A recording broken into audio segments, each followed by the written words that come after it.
Hi friends!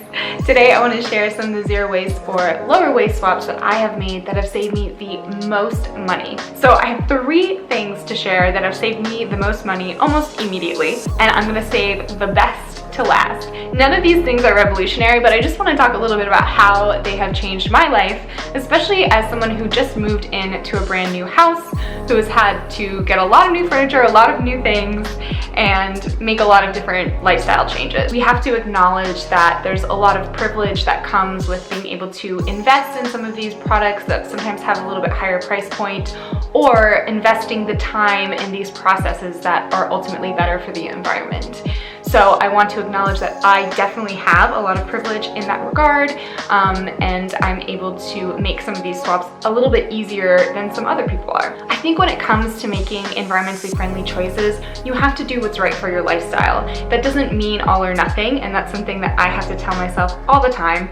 And that's why I'm excited to share, because I have so many things that I still want to learn and I don't know how to do and I haven't managed to fix or change in my life. So I'm learning too, and I'm excited to share some of these things and maybe start a conversation about other ways that we can do better. The first thing I want to mention is you should always use whatever items that you already have. Don't worry about buying that bamboo or cream colored aesthetically pleasing piece of whatever.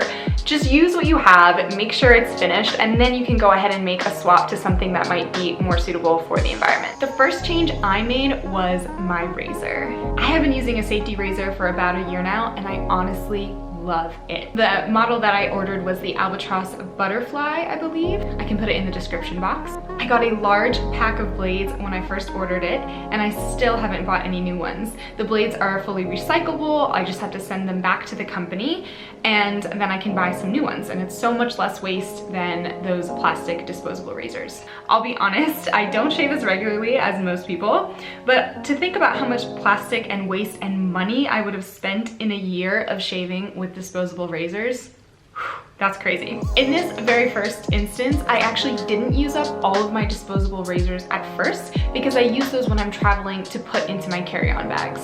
Also with shaving, I've realized that I don't necessarily need to buy canisters of shaving cream. Honestly, pretty much any soap will do. It takes a little bit of practice with the safety razor just to kind of learn how to move it in the right way. You don't apply extra pressure, you kind of just let it do its thing.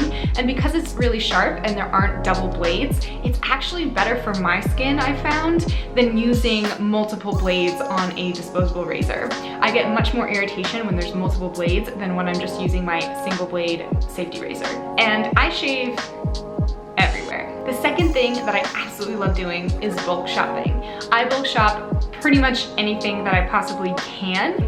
Unfortunately, due to COVID, it's not quite a zero waste option anymore at most places to go bulk food shopping. Normally you can bring whatever your own containers are and refill them. They just tear them at the store. If that's how you say that, I'm not even sure. But because of COVID, most places are not allowing you to bring in your own things anymore.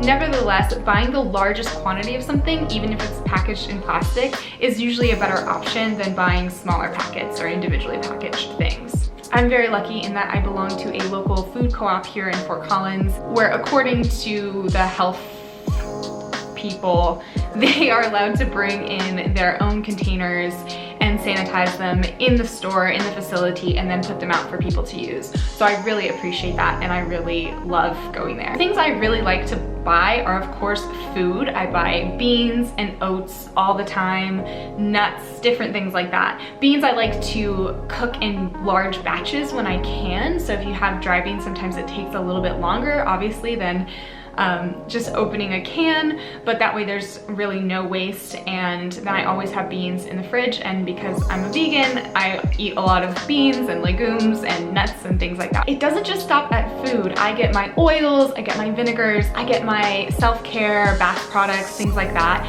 I can get all of those things at my food co-op and at other shops that offer bulk. The best thing, and I mean the best thing, is buying second hand.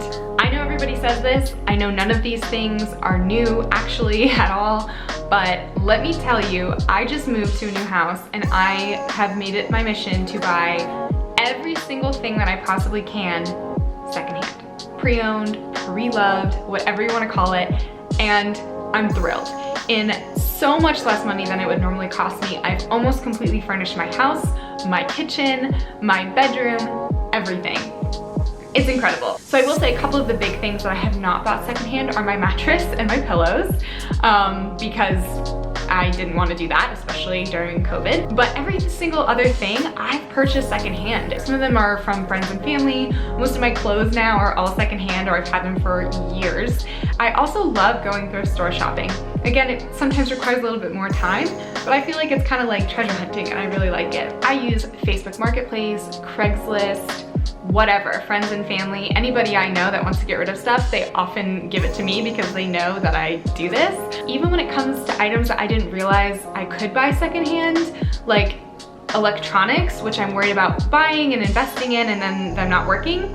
Well, I've actually been really successful in finding things that have been certified, and sometimes I find things that haven't even been used. They're brand new, they're in the packaging, they're totally sealed, and people are selling them at a slightly discounted price, which means not only am I saving money, but I'm not contributing to the company or contributing to additional waste that's created or shipping or whatever the case may be. So one of the things that I absolutely love is my Vitamix. So I mentioned before that I buy oats and things like that in bulk, and I make my own oat milk now using my beautiful Vitamix. I got this for $300. It's normally retailed, I think, at like maybe $350, maybe a little bit more than that. It's definitely not the newest model or anything, but it is perfect for me. It is probably my favorite thing that I've ever bought. It's so amazing, and I use it all the time, and it's super easy to clean. And yeah, I got it for $300, and that's a lot of money, right? Like $300 for most people, including myself, is a lot of money. So if I'm gonna spend that much money on something, I wanna know that it's going to work. In this case, the person who was selling it, it was completely sealed. It was in its plastic bag originally. I got a couch for $100. I got this chair from a thrift store on a day that everything was half off, and so it was like $18 for this chair, and it's really funky and cool, and I like it a lot. And yeah, there's just like so many ways in which you can get things and it's helpful for the environment and saves you money. So if you have any other ideas of things that I can do, definitely comment or share them with me, because I'm on a journey here and I want to keep going and I'm really loving it. And yeah, I just really appreciate all the resources that are currently out there for people who are learning how to do these things and making these changes in their life. Thank you for watching, especially if you made it to the end. Talk to you soon. Bye.